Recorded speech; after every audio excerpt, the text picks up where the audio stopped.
आज का ये जो डीप डाइव मास्टर क्लास है ना, ये बहुत स्पेशल होने वाला है। हम स्पेसिफिकली एंशिएंट हिस्ट्री पर फोकस करेंगे, राइट। और बेसिकली हमारा टारगेट होगा गुप्ता, पोस्ट गुप्ता और संगम एज के प्रीवियस ईयर क्वेश्चंस, यानी PYQs 2013 से लेकर 2025 तक के। और देखिए, हमारा ऑब्जेक्टिव सिर्फ यहाँ आंसर की रटना नहीं है। आंसर की तो कहीं भी मिल जाएगी, हम यहाँ कंसेप्चुअल सिंथेसिस करने आए हैं। एकदम सही कहा। हमें एग्जामिनर के माइंड को डिकोड करना है कि पेपर सेट करने वाला सोच क्या रहा था।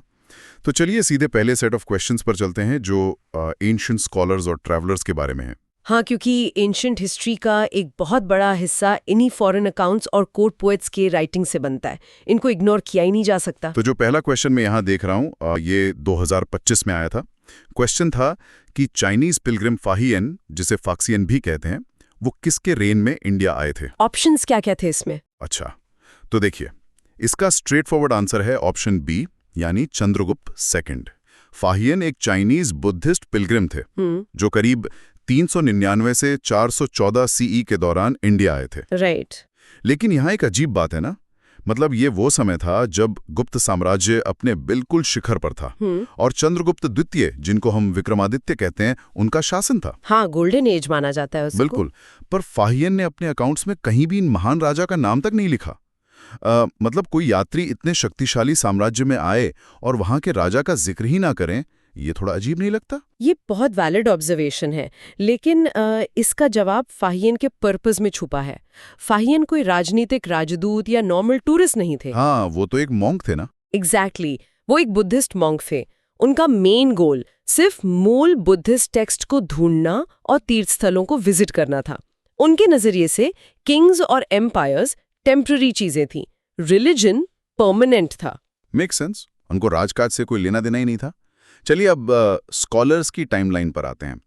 2020 का एक क्वेश्चन है जिसमें पेयर्स मैच करने थे। हाँ, क्रोनोलॉजी और पेयर्स UPSC का फेवरेट एरिया है। सच में? तो पेयर्स थे पनीनी विथ पुष्यमित्र शुंगा, दूसरा था अमरासिम्हा विथ हर्षवर्धना, और तीसरा Kalidasa with Chandragupta second. Okay, तो इसमें एलिमिनेशन टेक्निक लगानी पड़ेगी।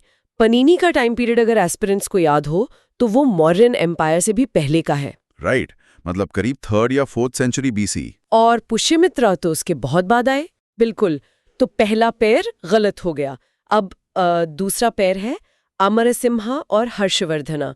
Harsha 7th century Vardhana dynasty के थे, जबकि अमरसिम्हा गुप्त पीरियड के नवरत्नों में से एक थे। मतलब दूसरा भी एलिमिनेट हो गया। हाँ, तो सिर्फ तीसरा बचता है, कालिदासा और चंद्रगुप्त सेकंड।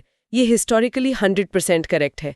कालिदास इनके ही कोर्ट पोएट थे, तो आंसर होगा C, 3 ओनली। ग्रेट। एक और फेमस ट्रैवलर के युआन च्वांग या ह्यूएन सांग, 2013 का इन पर एक बड़ा ट्रिकी क्वेश्चन था। उनके ऑब्जर्वेशंस पर बेस्ड स्टेटमेंट्स थे ना? हाँ, उसमें 3 कंडीशंस थी। पहली कि रोड्स और रिवर रूट्स लुटेरों से पूरी तरह सेफ थे। दूसरी कि इनोसेंस या गिल्ट प्रूफ करने के लिए ऑर्डियल्स यानी आग, पानी या पॉइजन का यूज होता था। और तीसरी, ट्रेड्समैन को फेरीज और बैरियर्स पर टैक्स देना पड़ता था। देखिए, ह्यूएन सांग की राइटिंग्स पढ़ के पहला स्टेटमेंट तो तुरंत एलिमिनेट हो जाता है। उन्होंने खुद लिखा है कि उनको सफर में कई बार रॉबर्स ने लूटा था। ओह वाओ, मतलब रोड्स बिल्कुल इम्यून नहीं थे। एकदम नहीं। हर्षा का एडमिनिस्ट्रेशन भले ही स्ट्रांग था, पर जंगल्स और हाईवेज पर रिस्क था। तो स्टेटमेंट 1 गलत है। आंसर बनता है B, यानी 2 और 3 ओनली। राइट, बैरियर्स पर टैक्स लगता था, ये तो ठीक है। पर एक पॉइंट मुझे हमेशा खटकता है। अगर हर्षा का किंगडम इतना वेल गवर्न माना जाता था जैसा कि क्लेम करते हैं, तो जस्टिस के लिए ये आग और पानी जैसे ऑर्डियल्स यूज करना, हाँ, अजीब लगता है सुनने में। वही ना, मतलब इनोसेंस प्रूफ करने के लिए आग में चलना, ये थोड़ा कॉन्ट्राडिक्टरी नहीं लगता एक स्ट्रांग स्टेट के लिए? ऐसा लगता है जस्टिस सिस्टम वीक था। सिस्टम्स में लॉ, रिलीजन और स्टेट कंप्लीटली इंटरट्वाइंड थे। मतलब फेथ का बड़ा रोल था। एग्जैक्टली। जब सॉलिड एविडेंस या विटनेसेस नहीं होते थे तो डिविनिटी पर भरोसा किया जाता था कि ईश्वर सच्चाई का ही साथ देगा। ये स्टेट की वीकनेस नहीं, उस टाइम की सोशल कंडीशनिंग थी। अच्छा, अब सोसाइटी और लॉ की बात चली निकली है, तो एंशिएंट सिविल लॉज पर आ जाते हैं। स्लाइड 3 पर चलते हैं। 2021 का क्वेश्चन है इंडियन लीगल फ्रेमवर्क की हिस्ट्री पर। हाँ, मिताक्षरा और दयाभागा स्कूल ऑफ लॉ, ये कंसेप्चुअल क्लैरिटी के लिए बहुत क्रूशियल टॉपिक है। बिल्कुल। क्वेश्चन में 3 स्टेटमेंट्स थे। पहला कि मिताक्षरा अपर कास्ट के लिए था और दया भागा लोअर कास्ट के लिए। दूसरा, मिताक्षरा में बेटे को पिता के लाइफ टाइम में प्रॉपर्टी राइट मिल जाता है, पर दया भागा में डेथ के बाद मिलता है। और तीसरा स्टेटमेंट था कि मिताक्षरा सिर्फ मेल मेंबर्स के लिए है और दया भागा दोनों मेल्स और फीमेल्स के लिए। इस क्वेश्चन को डिकोड करना बड़ा इंटरेस्टिंग है। तो इसका आंसर क्या निकलेगा? आंसर इसका बी है, यानी 2 ओनली। पहली बात तो इन-लॉज का कास्ट से दूर दूर तक कोई कनेक्शन नहीं था। ओ, मतलब एप्लीकेबिलिटी स्ट्रिक्टली कास्ट बेस्ड नहीं थी। एकदम नहीं, ये प्योरली ज्योग्राफी पर बेस्ड था। दया भागा मेनली बंगाल रीजन में फॉलो होता था और मिताक्षरा बाकी मेजर पार्ट्स ऑफ इंडिया में।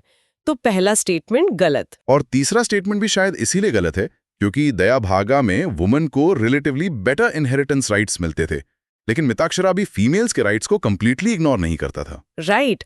तो दोनों schools actually property rights for both mails and females address करते हैं, इसीलिए थर्ड स्टेटमेंट गलत हो गया। तो स्टेटमेंट 2 बच्चा, जिसको अगर मैं एक आसान लैंग्वेज में ब्रेक डाउन करूं तो मिताक्षरा एक जॉइंट फैमिली बैंक अकाउंट जैसा है। ये बड़ा सही एनोलॉजी है, एक्सप्लेन कीजिए इसको। देखिए, जैसे जॉइंट अकाउंट में क्या होता है कि जैसे ही बेटा पैदा हुआ उसका नाम बाय बर्थ उस अकाउंट में ऐड हो जाता है और उसको अपने शेयर पर हक मिल जाता है पिता के जिंदा रहते ही। हाँ, राइट, जिसको लीगली को पार्टनर बाय बर्थ कहते हैं। और दूसरी तरफ दया भागा को आप एक प्योर इनहेरिटेंस यानी एक वसीयत की तरह देख सकते हैं। जब तक अकाउंट होल्डर यानी पिता जिंदा है तब तक सब उनका है। उनके जाने के बाद ही विल पढ़ी जाएगी और प्रॉपर्टी मिलेगी। एग्जैक्टली। कंसेप्ट को याद रखने के लिए जॉइंट अकाउंट वर्सेस विल वाली एनोलॉजी परफेक्ट है। अब इन लॉज को सोसाइटी में एनफोर्स करने के लिए किंग्स चाहिए होते हैं। हाँ, स्ट्रॉन्ग सेंट्रल अथॉरिटी के बिना लॉ एनफोर्स कैसे होगा? और इसी कॉन्टेक्स्ट में गुप्ताज के डिक्लाइन के बाद जो एक पॉलिटिकल वैक्यूम आया, उसको समझना बहुत जरूरी है। स्लाइड 4 पर जो 2021 का ही क्वेश्चन है, वो इस ट्रांजिशन पीरियड पर है। तो क्वेश्चन था कि डिक्लाइन ऑफ गुप्ता से लेकर अर्ली 7th सेंचुरी में राइज ऑफ हर्षवर्धना तक नॉर्दर्न इंडिया में किन किंगडम्स का पावर था? और ऑप्शंस क्या थे इसमें? ऑप्शंस में 6 नाम थे। पहला गुप्ताज ऑफ मगधा, दूसरा परमाराज ऑफ मालवा, तीसरा पुष्यभूतिज ऑफ थनेसर, चौथा मौखरीज ऑफ कन्नौज, पांचवा यादवाज ऑफ देवगिरी और छठा मैत्रेकाज ऑफ वल्लभी। इसमें सीधे एलिमिनेशन स्ट्रैटेजी काम आएगी।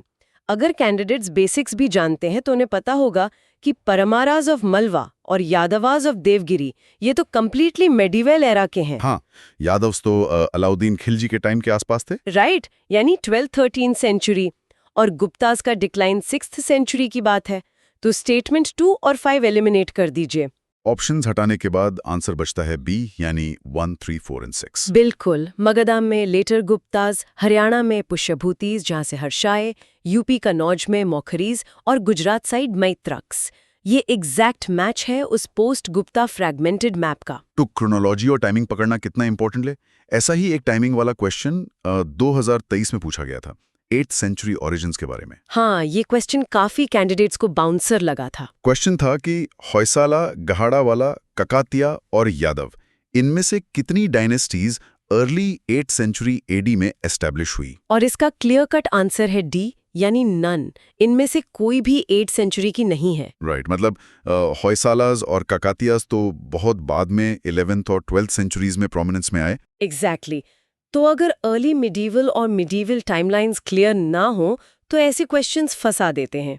खैर, अब जब हमें किंगडम्स का पता चल गया है तो इनकी इकोनॉमी और एडमिनिस्ट्रेशन देख लेते हैं। जरूरी है, क्योंकि हिस्ट्री सिर्फ राजाओं के बारे में थोड़ी है। Economy was primarily land based. 2020 के क्वेश्चन में टर्म्स पूछे गए थे। कुलियावापा और ड्रोनावापा क्या डिनोट करते हैं? और इसका आंसर सिंपल है, ऑप्शन ए, यानी मेजरमेंट ऑफ लैंड। ये गुप्ता पीरियड की एडमिनिस्ट्रेटिव टर्मिनोलॉजी थी। इसको याद रखने का एक तरीका है कि वापा मतलब बेसिकली बोना या सोइंग से जुड़ा है।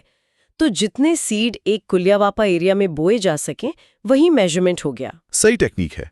और इसके अलावा भी कैटेगरीज थी जो लर्नर्स को ध्यान रखनी चाहिए, जैसे क्षेत्र कल्टिवेबल लैंड थी और खिला अनकल्टिवेबल थी। अपराहता फॉरेस्ट लैंड और गोपाता सरा पास्चर लैंड थी ना। हाँ, और वस्ती हैबिटेबल लैंड को कहते थे। इन सब टर्म्स से स्टेट अपने लैंड रेवेन्यू को माइक्रो मैनेज करता था। लेकिन पोस्ट हर्षा सोर्सेज में इकोनॉमी का एक और इंटरेस्टिंग टर्म आता है। आप जरूर हुंडी की बात कर रहे हैं। 2020 में क्वेश्चन भी था इस पर। पोस्ट हर्षा सोर्सेज में हुंडी का नेचर क्या था? हाँ, इसका आंसर है ऑप्शन सी, यानी अ बिल ऑफ एक्सचेंज। आज के जमाने में जैसे हम बैंकिंग सिस्टम या डिमांड ड्राफ्ट यूज करते हैं, हुंडी ठीक वैसा ही था। तो इसका फायदा ये था कि अक्रॉस रीजन्स मनी ट्रांसफर करना आसान हो गया होगा और फिजिकल वेल्थ लूटने का डर कम हो गया होगा। एग्जैक्टली। मिडीवल ट्रेड के लिए ये क्रेडिट इंस्ट्रूमेंट्स बैकबोन थे। अब ट्रेड और रेवेन्यू को ही आगे ले जाते हैं। 2 लगातार क्वेश्चंस आए थे 2019 और 2020 में। पहला था कि गुप्ता पीरियड में फोर्स्ड लेबर यानी विष्टी क्या था, और दूसरा कि घंटासाला, कदूरा और चोल टाउन्स किस लिए नोन थे। विष्टी वाले Q9 का आंसर ऑप्शन ए है। बेसिकली विष्टी को स्टेट के लिए इनकम का सोर्स माना जाता था, एक sort of tax paid by the people. मतलब स्टेट या लोकल अथॉरिटीज इसको स्ट्रिक्टली एनफोर्स करती थी। ये कोई नॉर्मल वेज लेबर नहीं था और ना ही सिर्फ बड़े बेटे तक लिमिटेड था। बिल्कुल नहीं, ये प्योर फोर्स्ड टैक्स था लेबर के फॉर्म में। और Q10 का आंसर ऑप्शन ए है। घंटासाला, कदूरा और चोल ये सब पोर्ट्स थे हैंडलिंग फॉरेन ट्रेड। राइट। लेकिन मुझे विष्टी वाले पॉइंट पर थोड़ा पुश बैक देने का मन कर रहा है।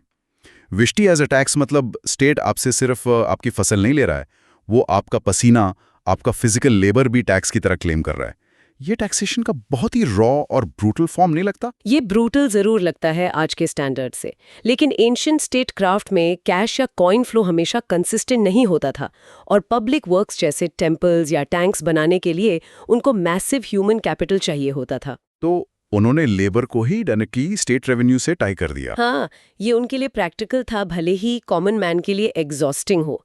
एनीवे, अब नॉर्थ और सेंट्रल इंडिया के प्लेन्स और पोर्ट से थोड़ा डेक्कन और डीप साउथ की तरफ शिफ्ट होते हैं। हाँ, वहाँ का पॉलिटिकल और कल्चरल लैंडस्केप तो बिल्कुल अलग ही लेवल पर डेवलप हो रहा था। स्लाइड 7 पर आते हैं। 2025 का एक बढ़िया क्वेश्चन है। किस रूलर ने मत्ता विलासा, विचित्र चित्ता और गुणाभारा जैसे टाइटल्स अज्यूम किए थे? इसका क्लियर आंसर ऑप्शन ए है, महेंद्र वर्मन फर्स्ट। ये लगभग 590 से 630 CE तक पल्लवा किंग थे। इनके टाइटल्स बड़े कैची हैं। विचित्र चित्ता मतलब जिसका माइंड बड़ा क्यूरियस और यूनिक हो। हाँ, वो एक बहुत मल्टी टैलेंटेड रूलर थे। उन्होंने आर्ट्स और टेम्पल बिल्डिंग को मैसिवली प्रमोट किया। मत्ता विलासा तो एक्चुअली उनके लिखे एक प्ले का नाम भी है। मल्टी टैलेंटेड राजा थे एकदम। और जब हम डीपर साउथ और उसकी कल्चर की बात करते हैं तो संगम एज को इग्नोर नहीं कर सकते। 2023 में संगम पोएम्स पर एक बड़ा डीप कल्चरल क्वेश्चन आया था। बटाक्रुतल की प्रैक्टिस वाला क्वेश्चन, राइट? हाँ, जिसका जिक्र हमने सेशन की शुरू में भी किया था। तो इसका आंसर ऑप्शन डी है, a king defeated in a battle committing ritual suicide by starving himself to death. ये प्रैक्टिस सच में एंशिएंट वॉरियर एथॉस का बड़ा ही एक्सट्रीम रूप दिखाती है।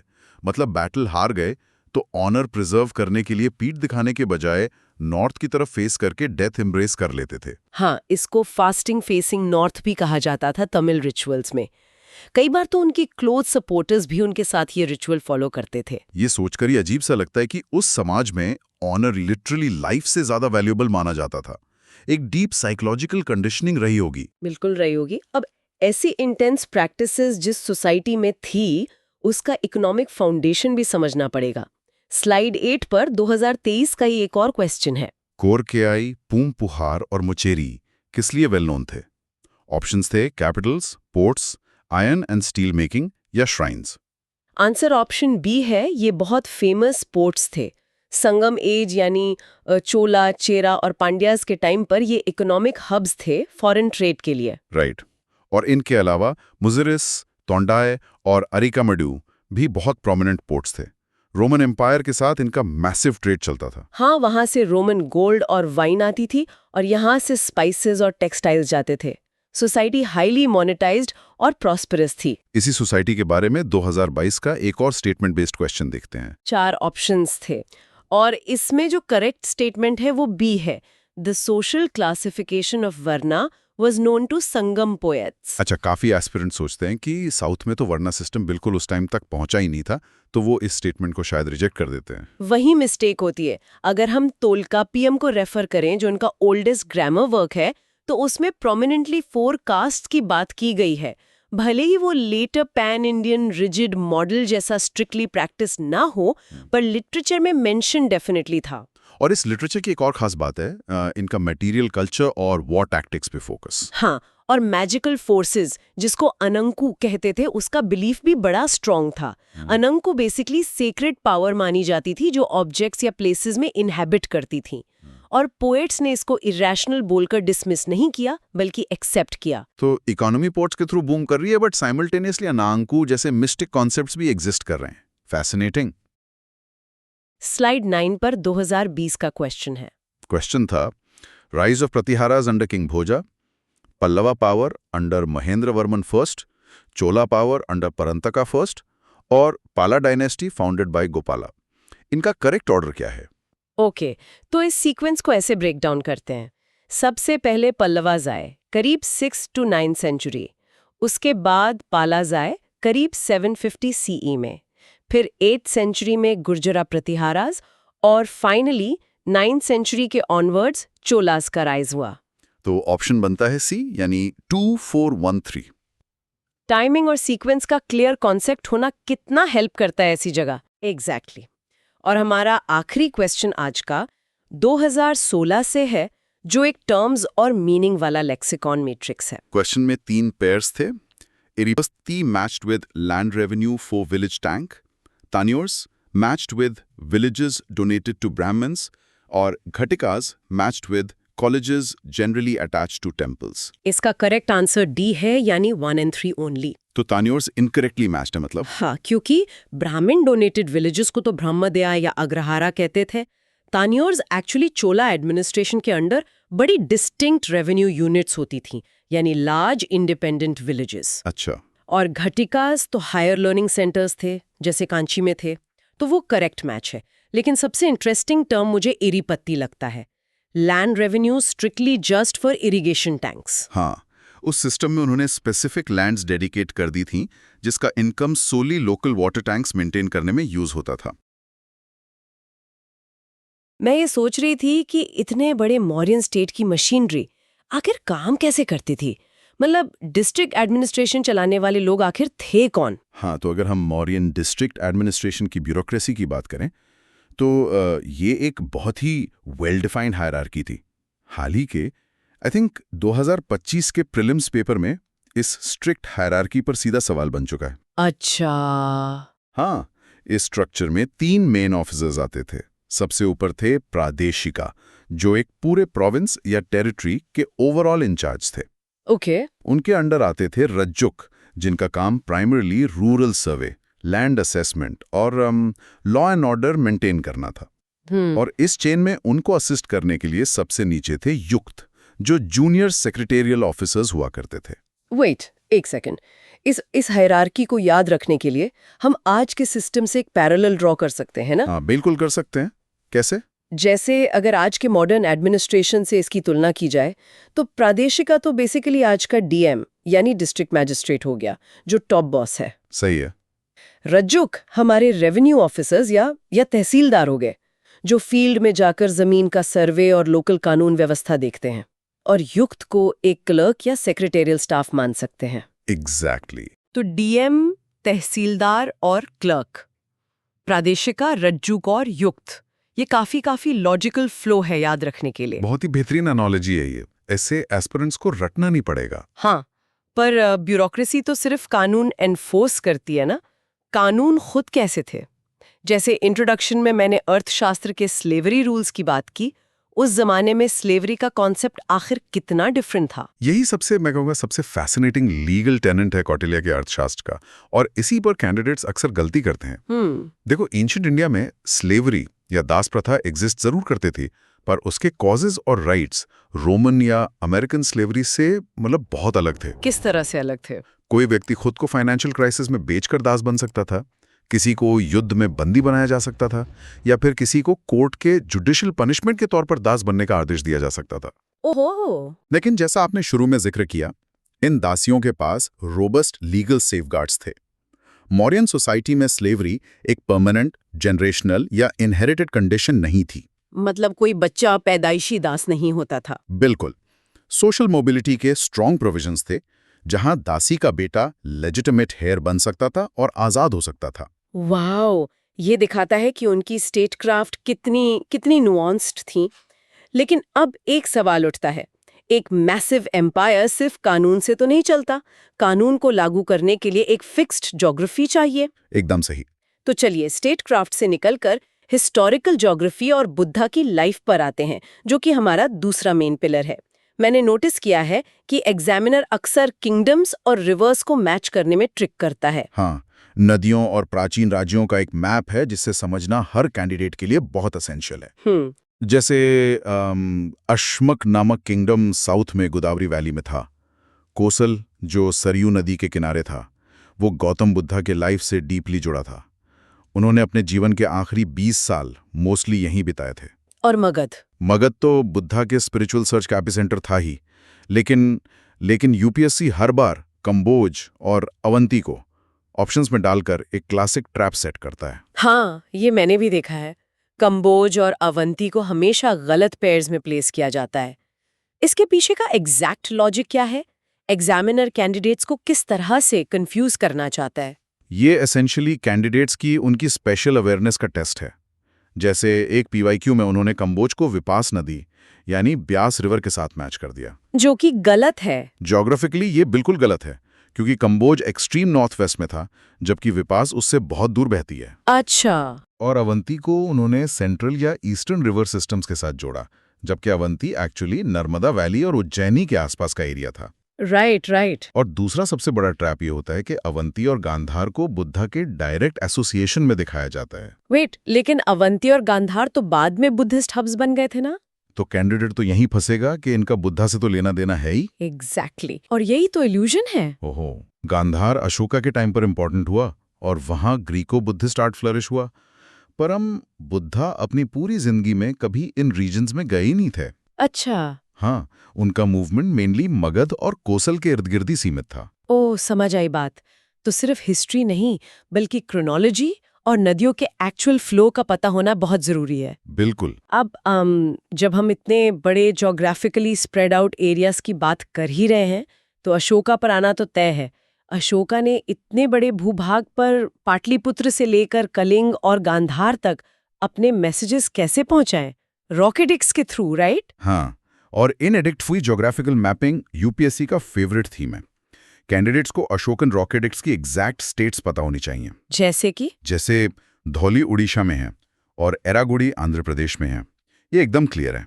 लेकिन एग्जाम में उन्होंने एक बहुत स्मार्ट ट्रिक खेली। क्या ट्रिक? जोगड़ा को उन्होंने मध्य प्रदेश बता दिया और कालसी को कर्नाटक बता दिया। वेट, कालसी तो नॉर्थ में है ना? हाँ, कालसी ऊपर उत्तराखंड में है और जोगड़ा उड़ीसा में ही है, एमपी में नहीं। इन प्राचीन साइट्स को आज की मॉडर्न बाउंड्रीज पर प्लॉट करना एक फंडामेंटल, मतलब बहुत ही बेसिक रिक्वायरमेंट है। यहाँ पर एक और साइट का नाम मुझे स्ट्राइक कर रहा है। कर्नाटका में एक स्तूप है, कंगनहल्ली। एक 2019 के प्रीलिम्स पेपर में इस पे सवाल आया था। ये साइट इतनी स्पेशल क्यों है कि इस पे अलग से क्वेश्चन फ्रेम किया गया?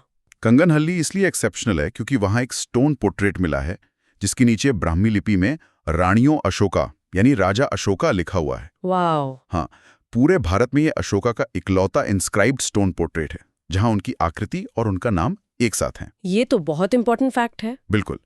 और इस पूरे एपिग्राफिकल पजल को सॉल्व करने का बड़ा क्रेडिट जेम्स प्रिंसेप को जाता है, जिन्होंने 1837 में अशोकन ब्राह्मी एडिक्ट्स को पहली बार डिकोड किया था। राइट, और उसी डिकोडिंग के बाद हमें अशोका के थॉट प्रोसेस का असली अंदाजा हुआ।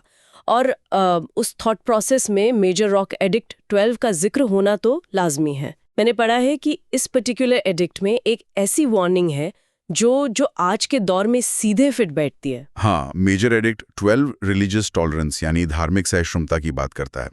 अशोका ने उसमें पत्थरों पर उकेरवाया कि जो व्यक्ति अपने धार्मिक संप्रदाय को ग्लोरीफाई करता है और दूसरे धर्मों की बिना मतलब निंदा करता है, वो दरअसल अपने ही धर्म को सबसे ज्यादा नुकसान पहुंचा रहा होता है। सीरियसली, ये पढ़कर कोई भी सोच में पड़ सकता है। मतलब आज जब हम सोशल मीडिया पर इतनी पोलराइजेशन देखते हैं तो लगता है जैसे हम बैकवर्ड चले गए हैं। और एक सम्राट 2000 साल पहले टॉलरेंस को एक एडमिनिस्ट्रेटिव प्रिंसिपल की तरह एस्टैब्लिश कर रहा है। बिल्कुल, ये बहुत ही विजनरी था। पर इस पूरे पीरियड में सिर्फ एडिक्ट्स तो थे नहीं, क्लासिकल संस्कृत लिटरेचर का भी तो मैसिव कंट्रीब्यूशन था। हाँ, और क्लासिकली इस लिटरेचर को लेकर भी डीप क्वेश्चंस बनते हैं। जैसे भास का नाटक मध्यम व्यायोग, जो कि महाभारत पर आधारित है। अब ऑप्शंस में एग्जामिनर्स भामह के काव्यालंकार, भरत मुनि के नाट्यशास्त्र या पतंजलि के महाभाष्य को मिक्स कर देते हैं। तो डिफरेंस पता होना चाहिए। एग्जैक्टली उम्मीदवारों को पता होना चाहिए कि कौन सा क्लासिकल टेक्स्ट परफॉर्मेटिव आर्ट या ड्रामा है और कौन सा टेक्निकल या ग्रामेटिकल लिटरेचर है। चलिए, लिटरेचर और एपिग्राफी के बाद उस विषय पर बढ़ते हैं जो एंशिएंट हिस्ट्री की जान है, फिलोसफिकल सेक्ट्स। सबसे इंपॉर्टेंट पिला। हाँ, बुद्धिज्म और जैनिज्म। पर यहाँ दिक्कत यह है कि बेसिक नॉलेज काम नहीं आती। एग्जामिनर्स फाउंडर्स के टाइटल से लेकर उनके अल्टीमेट गोल्स पर काफी एब्स्ट्रैक्ट क्वेश्चंस पूछते हैं। मैं गौतम बुद्धा और महावीर के नामों से शुरुआत करना चाहूंगी। वहाँ एक क्लासिक ट्रिक यूज होती है। जैसे 2024 के एक क्वेश्चन में उन्होंने गौतम बुद्धा और महावीर के स्पेसिफिक टाइटल्स को स्वैप कर दिया। हाँ, उन्होंने न्यायपुत्र को बुद्धा का टाइटल दिखाया, जबकि हिस्टोरिकली न्यायपुत्र, जिसका मतलब है ज्ञात्रिक क्लैन का बेटा, ये महावीर का टाइटल था। दूसरी तरफ गौतम बुद्धा की उपाधियां थी शाक्य मुनि, भगवत और तथागत। ये डिस्टिंक्शन बिल्कुल क्लियर रखनी होती है। और इसके बाद आता है उनका अल्टीमेट गोल।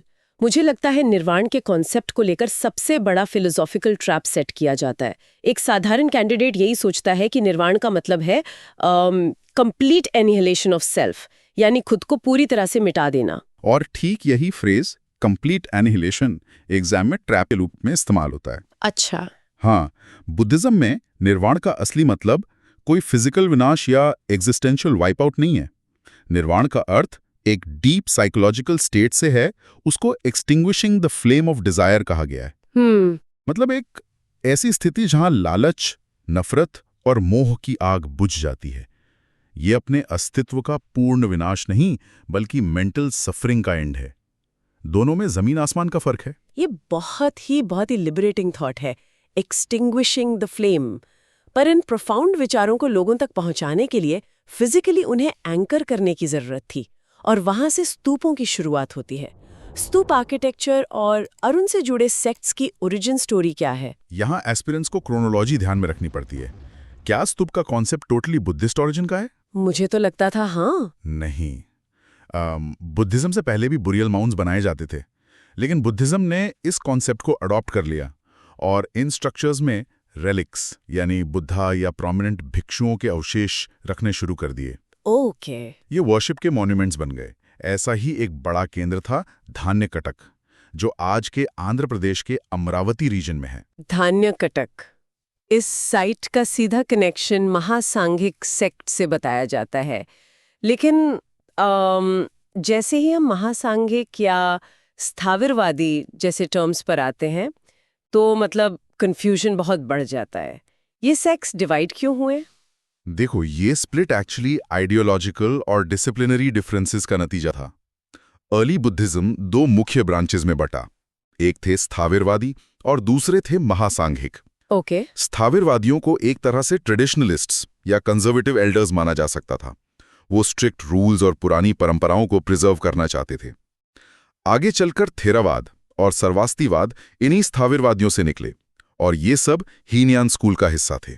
मतलब यहाँ कोई आइडल वर्शिप नहीं थी? बिल्कुल नहीं। तो इसका मतलब स्थाविरवादी उन स्ट्रिक्ट इंस्टीट्यूशंस की तरह थे जो नियम बदलना नहीं चाहते।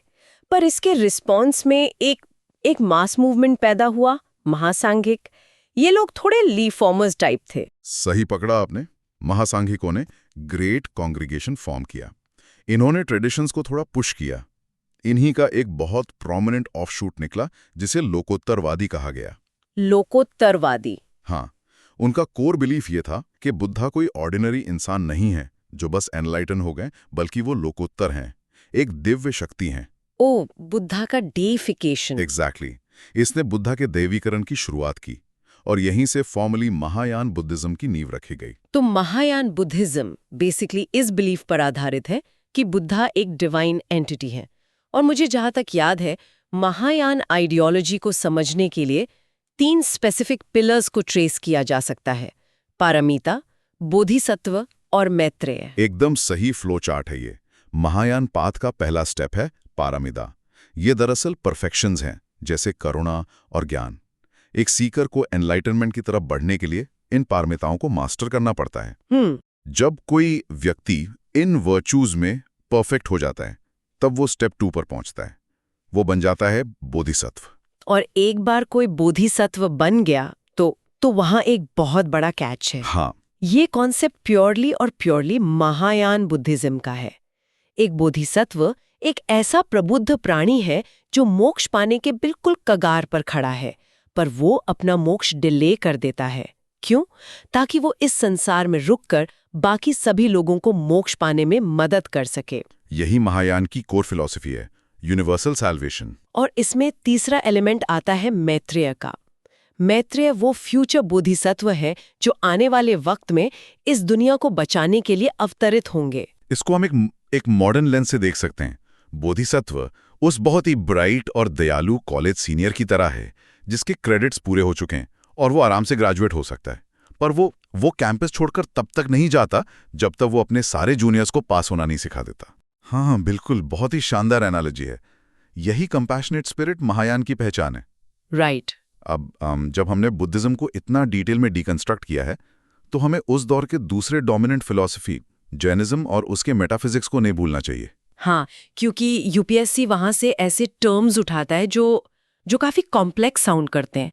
जैनिज्म में यूनिवर्स का डिवीजन कैसे होता है? जैन मेटाफिजिक्स की बात करें तो वो रियलिटी को 2 मेन एलिमेंट्स में बांटते हैं, जीव और अजीव। ओके। और यहीं पर एग्जामिनर सबसे इंटरेस्टिंग ट्रैप फेंकते हैं। आमतौर पर जब हम जीव या सोल सोचते हैं तो हमारे दिमाग में इंसान, जानवर या प्लांट्स आते हैं। हाँ, नेचुरल है। पर जैनिज्म का एनिमिज्म नेक्स्ट लेवल पर है। उनका क्लियर मानना है कि आत्मा सिर्फ लिविंग बीइंग्स में नहीं बल्कि एक पत्थर में, बहते हुए पानी में, यहाँ तक कि हवा के कण में भी होती है। Wait, seriously? बहते पानी और पत्थरों में भी आत्मा? ये यूपीएससी का सबसे पेचीदा बिंदु लगता है मुझे। हाँ, और यही उनका गहरा एनिमिज्म है। उनके अनुसार यूनिवर्स का एक माइक्रोस्कोपिक पार्टिकल भी आत्मा रखता है। पर इस आत्मा के साथ प्रॉब्लम यह है कि इसके साथ कर्म जुड़ गया है। कर्म? यहाँ कर्म कोई एक्शन नहीं बल्कि एक फिजिकल और सटल मैटर की तरह देखा गया है जो आत्मा को कवर कर लेता है, एक बेन या श्राप की तरह। और इस कार्मिक बॉन्ड को डिस्ट्रॉय करने का एक ही रास्ता है, रिगोरस पेनेंस, यानी कठोर तपस्या। वाओ, इस दर्शन की ग्रेविटी बहुत इंटेंस है। लेकिन यहाँ कुछ और हेटेरोडॉक्स सेक्ट्स के नाम आते हैं जो सीधे सिर के ऊपर से निकल जाते हैं। एग्जामिनर्स ऐसी सेक्ट मैट्रिक्स बनाते हैं जिसमें सब मिक्स हो जाता है। हाँ, जैसे एक सेक्ट है स्थानकवासी। ये नाम देकर लोग इसको लोकल डेटी या बुद्धिज्म से जोड़ देते हैं, लेकिन एक्चुअली ये श्वेतांबर जैनिज्म का एक सेक्ट है जो मूर्ति पूजा का पूरी तरह विरोध करता है। ओहो। और 2 नाम हैं, सौत्रांतिक और सम्मितीय। इन्हें भी जैन मैट्रिक्स के अंदर डालकर कंफ्यूज किया जाता है, पर ये दोनों पक्के तौर पर हीनयान बुद्धिस्ट हैं। और एक नाम सर्वास्तिवादी भी तो है। हाँ, सर्वास्तिवादी। इसका लॉजिक है सर्वास्तिवाद, यानी theory that all things exist. ये भी हीनयान बुद्धिज्म के एक सेक्ट हैं जिनका मानना था कि घटनाएं सदैव अव्यक्त रूप में मौजूद रहती हैं। सर्वास्तिवाद, अगर कोई इस वर्ड को ही ब्रेक कर ले तो वो ये लॉजिक कभी नहीं भूलेगा। बिल्कुल। सेक्टेरियन मैट्रिक्स को याद रखना ही इस सेक्शन की मास्टर की है। तो इतनी इंटेंस फिलोसॉफिकल डिटेल्स डिस्कस करने के बाद थोड़ा आर्किटेक्चर की तरफ वापस आते हैं। आखिर इन्हीं बिलीफ्स की वजह से रॉक कट श्राइन्स और मॉन्यूमेंटल पिलर्स बनाए गए थे। पर यहां भी एग्जामिनर्स मैचिंग पेयर्स का ट्रैप लगाते हैं। हाँ। एक बहुत ही पॉपुलर साइट है बेसनगर। मैंने देखा है कि बेसनगर को गुफा मंदिर बताकर प्रेजेंट किया गया है एक PYQ में, जो कि टोटली अब्सर्ड है। बेसनगर में एक स्टैंडअलोन मॉन्यूमेंटल पिलर है जिसे हेलियोडोरस पिलर कहते हैं। राइट। और ये थॉरली वैष्णव पिलर है, ये कोई गुफा मंदिर नहीं है। एस्पिरेंट्स को ये चेतावनी हमेशा याद रखनी चाहिए। और अगर प्रॉपर गुफाओं की बात करनी है तो भाजा प्योरली बुद्धिस्ट केव टेम्पल का एग्जाम्पल है, और सित्तनवासल केव्स और वहां के जो भित्ति चित्र हैं यानी म्यूरल्स, वो स्पेसिफिकली जैन ट्रेडिशन से बिलोंग करते हैं। एग्जैक्टली। एक सीरियस एस्पिरेंट को आर्किटेक्चर का एग्जैक्ट नेचर, कि वो पिलर है, स्तूप है या केव है, बिल्कुल टिप ऑफ द टंग पर होना चाहिए। सबसे पहले हमारी स्लाइड पर है 2024 का एक बहुत ही ट्रिकी सा मैचिंग वाला सवाल। ये सवाल तो काफी चर्चा में रहा था। हाँ, इसमें 4 पुरातात्विक स्थलों को उनके राज्यों और विशेषताओं के साथ मिलाना था। जैसे पहला है चंद्रकेतुगढ़ ओडिशा में, जिसे व्यापारिक बंदरगाह बताया गया है। दूसरा इनाम गांव महाराष्ट्र में ताम्रपाषाण स्थल। और बाकी दो? तीसरा है मांगाडू केरल में एक महापाषाण स्थल। और चौथा सालीहुंडम आंध्र प्रदेश में, जो कि रॉक कट गुफा मंदिर के रूप में दिया गया है। तो इसका सही जवाब क्या है? देखिए, इसका सही उत्तर है ऑप्शन बी, यानी केवल 2 और 3 सही हैं। अच्छा, मतलब इनाम गांव और मांगाडू? बिल्कुल। इनाम गांव जो महाराष्ट्र में है, वो वास्तव में एक बहुत प्रमुख ताम्रपाषाण यानी चैल्कोलिथिक बस्ती थी। वहां तांबे और पत्थर दोनों के औजार मिले हैं। चैल्कोलिथिक। और मंगाडू? मंगाडू अपने महापाषाण कलश दफन के लिए जाना जाता है, जिसे हम अर्न ब्यूरियल्स भी कहते हैं। ओहो, कलश दफन, मतलब बड़े बड़े मटकों में शवों को दफनाना, है ना? हाँ, बिल्कुल। मृत्यु के बाद के जीवन के लिए वो लोग ऐसा करते थे। लेकिन जो गलत ऑप्शंस हैं, उनका क्या? मुझे तो ऐसा लग रहा है कि यूपीएससी एक बहुत ही एक स्ट्रिक्ट मैचमेकर की तरह काम कर रहा है यहाँ। वो कैसे? मतलब वो अलग अलग कालखंडों को, जैसे ताम्रपाषाण और महापाषाण को, एक ही सवाल में मिला देते हैं एस्पिरेंट्स को कंफ्यूज करने के लिए। क्या सिर्फ ये रट लेना काफी है कि कौन सा स्थल किस राज्य में है? नहीं, बिल्कुल नहीं। सिर्फ राज्य याद रखने से काम नहीं चलेगा। आपको उस जगह की आत्मा यानी उसकी मुख्य विशेषता पता होनी चाहिए। अच्छा। जैसे चंद्रकेतुगढ़ को ही लीजिए। सवाल में इसे उड़ीसा में बताया गया है, जो गलत है। ये पश्चिम बंगाल में है। अरे, ये तो सीधा सीधा मिसमैच हो गया। हाँ, हालांकि ये एक व्यापारिक केंद्र था, ये बात सही है, पर राज्य गलत दे दिया। और सालीहुंडम? सालीहुंडम आंध्र प्रदेश में तो है, लेकिन वो रॉक कट गुफा मंदिरों के लिए नहीं, बल्कि अपने बौद्ध स्तूपों और अवशेषों के लिए प्रसिद्ध है। तो एस्पिरेंट्स को ये छोटी छोटी बातें पकड़नी होंगी। खैर, अब बस्तियों और दफन स्थलों से थोड़ा आगे बढ़ते हैं, सीधा सिंधु घाटी सभ्यता की तरफ। ये मेरा पसंदीदा टॉपिक है। उनकी अर्बन प्लानिंग बहुत कमाल की थी। बिल्कुल, और इसी से जुड़ा है हमारा 2021 का PYQ। सवाल था कि कौन सा प्राचीन शहर अपने विस्तृत जल संचयन और प्रबंधन के लिए प्रसिद्ध है। जिसमें डैम्स और जलाशयों की बात की गई थी। हाँ, ऑप्शंस थे धौलावीरा, कालीबंगा, राखीगढ़ी और रोपड़। सही जवाब तो धौलावीरा है, पर मैं ये सोच रही थी कि ऐसा क्या खास था उनके वाटर मैनेजमेंट में। देखिए, धौलावीरा की लोकेशन बहुत अनोखी थी। वो खदेर द्वीप पर स्थित था, कच्छ के रन में। जो आज के गुजरात में है। वहां तो पानी की वैसे भी कमी रहती है। एकदम सही। पर वो वहां बसे क्यों? कच्चे माल तक पहुंचने के लिए। उनका व्यापार मैगन और मेसोपोटामिया तक फैला हुआ था। अब पानी की कमी से निपटने के लिए उन्होंने जो किया, वो किसी जादू से कम नहीं है। ऐसा क्या कर दिया उन्होंने? उन्होंने डैम्स की एक पूरी श्रृंखला बना दी। रुको, डैम्स? हजारों साल पहले? हाँ, और सिर्फ डैम नहीं, उन्होंने चट्टानों को काटकर नालियां बनाई, जिन्हें हम चैनलाइजिंग ड्रेन्स कहते हैं। इनके जरिए वो बारिश के पानी को बड़े बड़े जलाशयों में लाते थे। अरे वाह! और मजे की बात यह है कि ये सारे जलाशय एक दूसरे से जुड़े हुए थे, कनेक्टेड रिजर्वॉयर्स। मतलब अगर एक भर गया तो पानी अपने आप दूसरे में चला जाएगा। बिल्कुल। ये सिस्टम इतना उन्नत था कि आज की मॉडर्न इंजीनियरिंग भी इसे देखकर हैरान रह जाती है। ये तो ऐसा लग रहा है जैसे हम आज की किसी स्मार्ट सिटी परियोजना की बात कर रहे हो। हाँ, एक प्राचीन स्मार्ट सिटी। लेकिन जब हड़प्पा सभ्यता इतनी विस्तृत और उन्नत थी, तो क्या ये पूरे उत्तर भारत में एक जैसी थी? क्योंकि हमारे पास 2019 का भी एक PYQ है। कौन सा सवाल? सवाल था कि इनमें से कौन सा हड़प्पा स्थल नहीं है। ऑप्शंस थे चन्हूदड़ो, कोटदीजी, सोहगौरा और देसलपुर। सही जवाब सोहगौरा है। हाँ, सोगोरा। ये बहुत दिलचस्प उदाहरण है। तो मेरा सवाल ये है कि जब हड़प्पा सभ्यता इतनी बड़ी थी, तो सोहगौरा जैसे उन्नत स्थान उनके प्रभाव क्षेत्र से पूरी तरह बाहर कैसे रह गए? देखिए, सिंधु घाटी का जो मुख्य क्षेत्र था, वो 2500 ईसा पूर्व के आसपास पाकिस्तान और पश्चिमी भारत में केंद्रित था। लेकिन सोगौरा जो है, वो उत्तर प्रदेश में है, गोरखपुर के पास, यानी मुख्य क्षेत्र के सुदूर पूर्व में। अच्छा, तो वो उनके नेटवर्क का हिस्सा नहीं था? नहीं, सोहगौरा हड़प्पा स्थल है ही नहीं। ये एक अपवाद है। ये अपने प्रारंभिक तांबे की प्लेट के शिलालेखों के लिए जाना जाता है। Early copper plate inscriptions. हाँ, ये मौर्य काल या उसके आसपास का माना जाता है, जहां अकाल के समय अनाज बांटने का जिक्र है। तो ये हड़प्पा के टाइमलाइन और भूगोल दोनों से बाहर है। इससे ये समझ आता है कि पूरा भारत एक ही टाइम पर एक जैसा नहीं था। अलग अलग जगहों पर अलग अलग विकास हो रहा था। बिल्कुल सही। चलिए, उनकी इंजीनियरिंग और डैम्स की तो हमने बहुत तारीफ कर ली। अब थोड़ा उनके रहन सहन और धर्म की बात करते हैं। 2013 का एक सवाल है मेरे पास। बताइए। सवाल में सिंधु सभ्यता के लोगों की विशेषताएं दी गई थी। पहला, उनके पास बड़े महल और मंदिर थे। दूसरा, वे नर और नारी दोनों देवताओं की पूजा करते थे। तीसरा, वे युद्ध में घोड़ों द्वारा खींचे जाने वाले रथों का प्रयोग करते थे।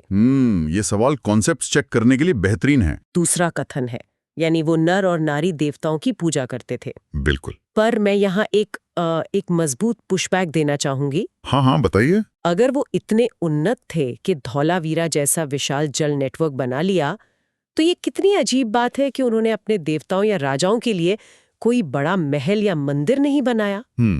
मतलब मिस्र में पिरामिड्स हैं, मेसोपोटामिया में बड़े महल हैं, हड़प्पा वालों ने ऐसा कुछ क्यों नहीं बनाया? क्या ये दर्शाता है कि वो सत्ता के दिखावे के बजाय उपयोगिता यानी यूटिलिटी पर ज्यादा ध्यान देते थे? आपने बिल्कुल सही नब्ज पकड़ी है। मेसोपोटामिया या मिस्र के विपरीत हड़प्पा के किसी भी स्थल में ऐसा कोई मंदिर या महल नहीं मिले हैं जिन्हें हम निश्चित रूप से कह सकें कि ये राजा का घर है या भगवान का। तो उनका फोकस कहाँ था? उनका पूरा फोकस नागरिक सुविधाओं पर था, जैसे आपने कहा यूटिलिटी। उनका सबसे बड़ा स्मारक मोहनजोदड़ो का विशाल स्नानागार है। ग्रेट बात। हाँ, जो कि सार्वजनिक उपयोग के लिए था। और ये जो देवताओं वाला कथन है कि नर और नारी देवता, ये कथन बिल्कुल सही है। उनकी धार्मिक प्रथाएं मुख्य रूप से उर्वरता यानी फर्टिलिटी पर केंद्रित थीं। हमें खुदाई में मिट्टी की मातृ देवी की बहुत सारी मूर्तियां मिली हैं, मदर गॉडेस फिगरीन्स। हाँ, और साथ ही एक प्रसिद्ध मोहर भी मिली है जिस पर पुरुष देवता, जिन्हें पशुपति शिव का प्रारंभिक रूप माना जाता है, वो दर्शाए गए हैं। और वो जो तीसरा कथन था रथों और घोड़ों वाला, वो एकदम गलत है। ऐसा कोई ठोस प्रमाण नहीं है कि हड़प्पावासी घोड़ों के बारे में जानते थे या उनका उपयोग रथों में करते थे। वे एक शांतिप्रिय व्यापारिक समाज थे। अच्छा, तो युद्ध और रथ उनके हिस्से में नहीं थे। पर सिंधु सभ्यता के पतन के बाद जो एक शून्यता आई, वो तो वैदिक काल के एकदम भव्य साहित्यिक और दार्शनिक विस्फोट से भर गई थी। बिल्कुल, वो भारतीय इतिहास का एक बहुत बड़ा टर्निंग पॉइंट था। तो इसी से जुड़ा है 2024 का एक और PYQ। इसमें 2 कथन थे। पहला, उपनिषदों में कोई दृष्टांत या पैरेबल्स नहीं है। दूसरा, उपनिषद पुराणों से पहले रचे गए थे। ये सवाल क्रोनोलॉजी और टेक्स्ट्स की समझ को परखता है। हाँ, और इसका सही जवाब है केवल कथन 2, यानी उपनिषद पुराणों से पहले रचे गए थे। सही। लेकिन ये पहला कथन गलत क्यों है? क्या उपनिषदों में कहानियां या दृष्टांत होते हैं? बिल्कुल होते हैं। उपनिषद सिर्फ सूखे दार्शनिक नियम नहीं हैं। उनमें बहुत गहरे विचारों को समझाने के लिए दृष्टांतों का उपयोग किया गया है। जैसे कोई उदाहरण? जैसे मुंडक उपनिषद में 2 पक्षियों का दृष्टांत बहुत प्रसिद्ध है, the parable of the 2 birds, जिसमें एक पक्षी पेड़ के फल खा रहा है, जो जीवात्मा है, और दूसरा केवल शांत होकर उसे देख रहा है, जो परमात्मा है। अरे वाह, ये तो बहुत ही सुंदर तरीका है इतने जटिल विचार को समझाने का। हाँ, यही उपनिषदों की खासियत है। और ये जो दूसरा कथन है कालक्रम वाला, उपनिषद पुराणों से पहले रचे गए थे, तो ये गैप कितना बड़ा था? ये गैप बहुत बड़ा था। उपनिषद लगभग 7वीं से 5वीं शताब्दी ईसा पूर्व के बीच संकलित किए गए थे। ईसा पूर्व। हाँ, ये भारतीय धार्मिक इतिहास में दर्शन और रहस्यवाद यानी मिस्टिसिज्म की शुरुआत थी। वहीं अगर हम पुराणों की बात करें तो वो बहुत बाद में आए। कब आए पुराण? वो लगभग 3री से 10वीं शताब्दी ईस्वी के बीच रचे गए। यानी दोनों के बीच लगभग 1 सहस्त्राब्दी, 1000 साल का अंतर है। ओहो, 1000 साल! मैं सोच रही थी कि 1000 साल के इस अंतर ने कहानियों को कैसे बदल दिया होगा। बहुत कुछ बदल गया था समाज में। क्या हम ऐसा कह सकते हैं कि उपनिषद उन गहरी रिसर्च पेपर्स की तरह है जो केवल विद्वानों या स्कॉलर्स के लिए थे, और पुराण जो है वो पॉपुलर फिक्शन या कॉमिक बुक्स की तरह थे जिन्हें आम जनता तक ज्ञान पहुंचाने के लिए आसान भाषा में रचा गया? ये एनालॉजी एकदम परफेक्ट है। उपनिषदों का ज्ञान बहुत अमूर्त था। आम इंसान के लिए ब्रह्म को समझना मुश्किल था। तो पुराणों ने उसी ज्ञान को देवी देवताओं की कहानियों, अवतारों और ड्रामा के जरिए आम जनता तक पहुंचाया। ये धर्म का एक तरह से लोकतंत्रीकरण था। सही बात है। अच्छा, अब तक तो हमने सिंधु सभ्यता और वैदिक काल को अलग-अलग समझा है, पर अब UPSC के उस सवाल पर आते हैं जो इन दोनों युगों को एकदम आमने सामने खड़ा कर देता है, एक महातुलना। 2017 का सवाल है ना? हाँ, सवाल था ऋग्वैदिक आर्यों और सिंधु घाटी के लोगों के बीच के अंतर पर। ये बहुत ही क्लासिक सवाल है। इसमें 3 कथन थे। पहला, कवच और युद्ध के बारे में, दूसरा धातुओं के बारे में, और तीसरा घोड़ों के बारे में। इसका सही जवाब है ऑप्शन सी, यानी 1 और 3। बिल्कुल। चलिए इसको एक मैट्रिक्स की तरह डिकोड करते हैं। हाँ, प्लीज समझाइए। सबसे पहले युद्ध की बात करते हैं। आर्य जो थे वो योद्धा समाज से थे। वे रथों का, तलवारों का और सबसे अहम कवच, जिसे कोट ऑफ मेल या हेलमेट कहते हैं, उसका उपयोग करते थे। रामायण और ऋग्वेद में भी तो इसका जिक्र है। हाँ, लेकिन सिंधु घाटी की खुदाई में ऐसे किसी भी रक्षात्मक हथियार या कवच का कोई सबूत आज तक नहीं मिला है। अच्छा, और धातु विज्ञान के मामले में कथन 2 गलत क्यों था? क्योंकि कथन 2 में कहा गया था कि आर्य सिर्फ सोना और चांदी जानते थे और सिंधु वाले तांबा और लोहा। ये पूरी तरह गलत है। तो सच क्या है? सच ये है कि आर्य सोना, तांबा और कांसा जानते थे और बाद में उन्होंने चांदी और लोहे की खोज की। लोहे की खोज। हाँ, लेकिन सिंधु घाटी वाले जो थे वो चांदी, सोना, तांबा और कांसा तो उपयोग करते थे, लेकिन लोहा यानी आयरन उनके लिए पूरी तरह अज्ञात था। ओहो। और तीसरी बात पशुपालन की। ऋग्वेद में घोड़ों द्वारा खींचे जाने वाले रथों का सीधा और बार-बार उल्लेख है, जबकि हड़प्पा स्थलों में घोड़ों के बहुत कम या कह लें कि शून्य प्रमाण मिले हैं। मतलब अगर मैं इसे आज की भाषा में कहूं तो ये एक बहुत बड़ा टेक्नोलॉजिकल अपग्रेड था। कैसे? जैसे सिंधु घाटी सभ्यता एक 3G नेटवर्क की तरह थी। वो स्टेबल थी, शांतिपूर्ण थी। लेकिन आर्य अपने साथ लोहा और घोड़े लेकर सीधा 4G या 5G की तरह आए। हाँ, ये तुलना बहुत अच्छी है ना? लोहे के हथियार और घोड़ों की रफ्तार, इस कॉम्बिनेशन ने तो युद्ध और साम्राज्य विस्तार का पूरा तरीका ही बदल दिया होगा। बिल्कुल। इसी वजह से वो गंगा की घाटी में इतनी तेजी से जंगलों को साफ कर पाए और बस्तियां बसा पाए। लोहे की कुल्हाड़ियों ने सब कुछ आसान कर दिया था। लेकिन मेरे दिमाग में एक सवाल और आ रहा है। बताइए। इन सभी सभ्यताओं और आर्यों के इतिहास के बारे में आज हमें कैसे पता है? मतलब जब लिखित पुस्तकें आम नहीं थीं, किताबें नहीं छपती थीं, तो ये सारा ज्ञान, वेद, महाकाव्य, ये पीढ़ियों तक पहुंचा कैसे? ये इतिहास का सबसे दिलचस्प पहलू है और 2016 के एक PYQ में यूपीएससी ने ठीक यही बात पूछी थी। ओहो, सवाल क्या था? सवाल था कि भारत के सांस्कृतिक इतिहास के संदर्भ में वृत्तांतों यानी क्रॉनिकल्स, राजवंशों के इतिहास और महाकाव्यों को कंठस्थ करना, मेमोराइज करना किसका पेशा था? कंठस्थ करना। ऑप्शंस क्या थे? ऑप्शंस थे श्रमण, परिव्राजक, अग्रहारिक और मगध। तो सही जवाब क्या है इसका? इसका सही उत्तर है ऑप्शन डी, मगध। मगध एक राज्य का नाम नहीं है ये? यहाँ राज्य नहीं बल्कि एक समूह की बात हो रही है। ये परंपरा वैदिक काल के पुरोहित परिवारों से शुरू हुई थी। 4वीं शताब्दी ईसा पूर्व से 4वीं शताब्दी ईसवी तक उनके वंशजों को सूत और मगध कहा जाने लगा। सूत और मगध, तो इनका काम क्या था? इनका एकमात्र काम साहित्य और इतिहास को याद करके दरबारों में या जनता के सामने प्रस्तुत करना था। वे एक तरह से बार्ड्स और क्रॉनिकलर्स थे। अरे बाप रे, मतलब ये प्राचीन काल के क्लाउड स्टोरेज थे, या कह लो ह्यूमन हार्ड ड्राइव। बिल्कुल, पूरा का पूरा इतिहास उनके दिमाग में सेव रहता था।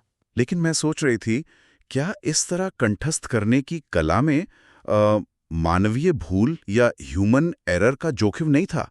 मतलब अगर किसी एक मगध को कोई लाइन भूल गई तो क्या पूरा इतिहास नहीं बदल जाएगा? ये बहुत ही तार्किक सवाल है, लेकिन उन्होंने इस ह्यूमन एरर को रोकने के लिए एक बहुत ही वैज्ञानिक तरीका इजाद किया था। वो कैसे? उन्होंने श्लोकों को साधारण वाक्यों की तरह याद नहीं किया। उन्होंने उसे छंद यानी मीटर और स्वर में बांध दिया। जैसे आज के कंप्यूटर में चेकसम होता है ना, एरर पकड़ने के लिए। हाँ। वैसे ही अगर वो गाते समय एक भी शब्द भूलते तो मात्राओं का गणित बिगड़ जाता और लय टूट जाती।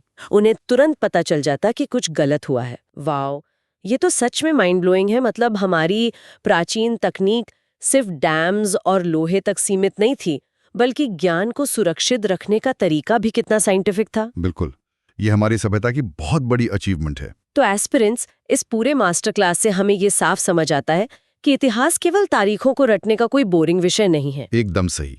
ये एक बहती हुई नदी की तरह है। इनाम गांव के ताम्र पाषाण से लेकर धोलावीरा के स्मार्ट जल प्रबंधन तक और हड़प्पा के शांतिपूर्ण समाज से लेकर मगधों की अद्भुत स्मरण शक्ति तक, ये मानव के निरंतर इवॉल्व होने या विकसित होने की कहानी है। और यूपीएससी बस यही चाहता है कि आप इस इवोल्यूशन को समझें, डॉट्स को कनेक्ट करें। बिल्कुल। तो जाने से पहले मैं आप सभी के लिए एक विचारोत्तेजक सवाल छोड़ना चाहती हूँ। कैसा सवाल? जरा सोचिए, आज के हमारे इस डिजिटल युग की, इस इंटरनेट और एआई के दौर की कौन सी ऐसी चीज है जो शायद आज से हजारों साल बाद आने वाली यूपीएससी एस्पिरेंट्स के लिए एक मिसमैच वाला पीवाईक्यू बन जाए? ये तो बहुत गहरा सवाल है। शायद हमारा सोशल मीडिया डेटा। शायद। सोचिएगा जरूर इस बारे में। तो दोस्तों, अगर इस डायग्नोस्टिक मास्टर क्लास ने प्राचीन भारत के आपके डर को थोड़ा भी खत्म किया है और आपके कॉन्सेप्ट्स को क्लियर किया है, इस सेशन को सपोर्ट करना मत भूलिएगा। हाँ, इस सेशन को तुरंत लाइक करें, हमारे चैनल कंपाउंड आईएएस लर्निंग को सब्सक्राइब करें और अपने सभी यूपीएससी के सहपाठियों के साथ इसे शेयर करें, क्योंकि ज्ञान बांटने से ही बढ़ता है। बिल्कुल सही कहा। तो कंपाउंड आईएएस लर्निंग की तरफ से आप सभी को आपकी प्रिपरेशन के लिए बहुत बहुत शुभकामनाएं। अच्छे से पढ़ते रहिए और हम मिलेंगे आपसे अगले सेशन में। Good luck aspirants.